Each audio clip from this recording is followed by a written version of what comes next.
History is full of crimes that were investigated, documented, and then quietly set aside. Not because they were solved, but because the people involved were powerful enough to make sure they were forgotten. Tonight, 4 cases, 4 different centuries, 4 different countries, 4 crimes the historical record contains, but that history itself chose not to remember. Each one is real, each one was documented, and each one ended in a way that justice, in any meaningful sense, would not recognize. London, England, October-December 1888. October 1888. London's attention was entirely consumed by the Whitechapel murders. Newspapers, the public, and the Metropolitan Police were all focused east across the river, which is why what was happening in Lambeth went almost entirely unnoticed, until it was too late. A lodging house keeper named Mrs. Margaret Hollis, 58, had taken in a new lodger in September, a quiet, polite man who gave his name as Henry Marsh. He paid 3 weeks in advance and was, by Mrs. Hollis's account, the ideal tenant. Between October 14th and December 3rd, 4 other residents of the lodging house died. Each was found at the breakfast table, having collapsed during the meal. Each death was attributed by the overworked local physician to heart failure. Each occurred within 2 weeks of the previous one. When a 5th resident fell ill in December and survived long enough to describe the taste of something bitter in his morning tea, a Metropolitan Police inspector was finally dispatched to Lambeth. Henry Marsh's room was empty. He had left the previous night. On the floor was a partial jar of arsenic trioxide. Beneath the mattress, folded neatly, were 4 pawn tickets for items matching the property of each deceased resident. Suspect Henry Marsh. Male, approximately 45, Scottish accent. 4 confirmed deaths. Arsenic compound recovered. 4 pawn tickets recovered. Suspect whereabouts? Unknown. Case recorded, open. No further action taken. Press did not report. All journalistic resources directed toward Whitechapel. Henry Marsh was never found. The 4 deaths were never formally reclassified as murder. The case file was noted as open, and then filed, and then, in the ordinary way of things, forgotten. Newport, Rhode Island, August 1899. The height of the Gilded Age. The summer season of America's wealthiest families. Cliff Walk mansions, formal dinners, and the social rituals of a class that believed itself entirely above ordinary law. Cornelius Aldrich Pemberton III, 74, died on August 22, 1899, reportedly of a stroke, after 3 days of illness his physician described as consistent with advanced age and constitutional weakness. The will, read 4 days after his death, distributed his estate of approximately $1.4 million entirely to a single beneficiary, his personal secretary of 18 months, Mr. Edward Crane, 31. Pemberton's 4 adult children received nothing. 3 previously existing wills had left the estate equally divided among them. The 1899 will had been witnessed by 2 men.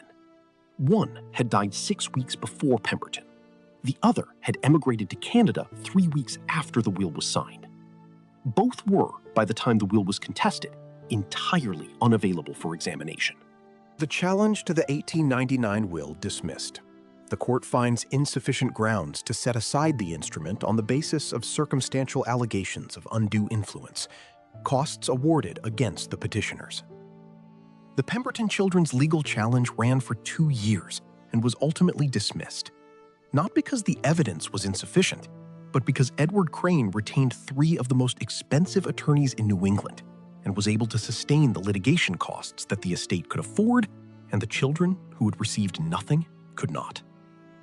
Edward Crane sold the Newport estate in 1902 and moved to Europe. He died in Nice, France in 1934, wealthy, comfortable, and never once legally accountable. The case is not remembered because the family that lost had no money left to keep it alive. Paris, 1912.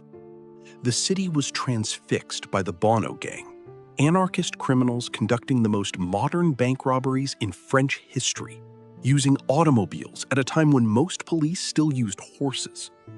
The public was terrified. The press was delirious. The Préfecture de Police was under immense pressure.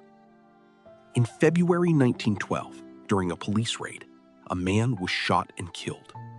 He carried identification papers for a known Bono affiliate named René Vautrin, 28. He was buried in a pauper's grave. The Préfecture recorded René Vautrin as deceased. In April 1912, 6 weeks after Vautrin's supposed death, a bank in the 9th arrondissement was robbed. A witness provided a description of one of the men.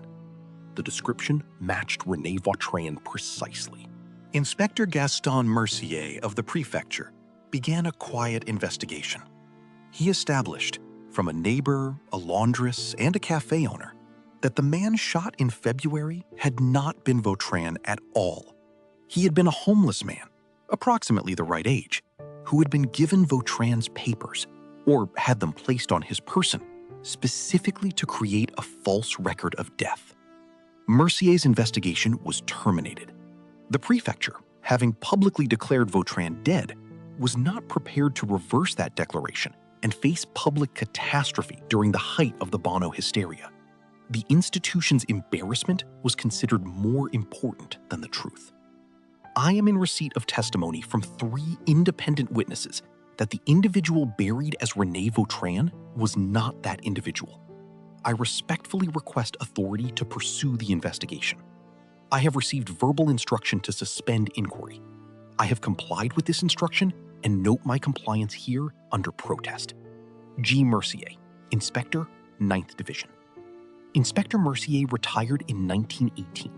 His memo, discovered in a declassified archive in 1962, is the only documented evidence that this case existed at all. Memphis, Tennessee, 1931. The Depression was in its 2nd year. Money was scarce. Insurance payouts were not, if you knew how to collect them. Mrs. Loretta Baines had been widowed 3 times. Her first husband, Harold Baines, died in 1922, a factory accident. Life insurance? $800. Her second husband, Walter Greer, died in 1926, a heart attack at 41. Life insurance? $1,200. Her third husband, Samuel Dodd, died in March 1931, also a heart attack at 38. His policy, taken out 11 months before his death, $2,500. An insurance investigator named Mr. Charles Pruitt declined to authorize the payment without review.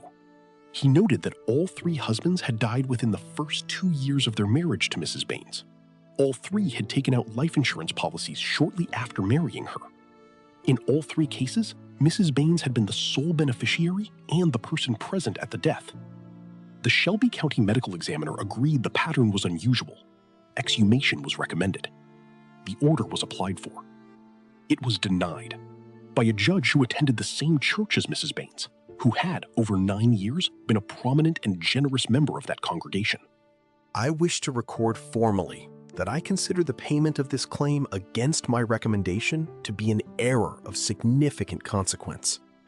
The pattern presents a circumstantial picture that I believe warrants criminal investigation rather than civil settlement. I have been instructed to close this file. I am closing this file under protest. The insurance company paid. It cost less than fighting.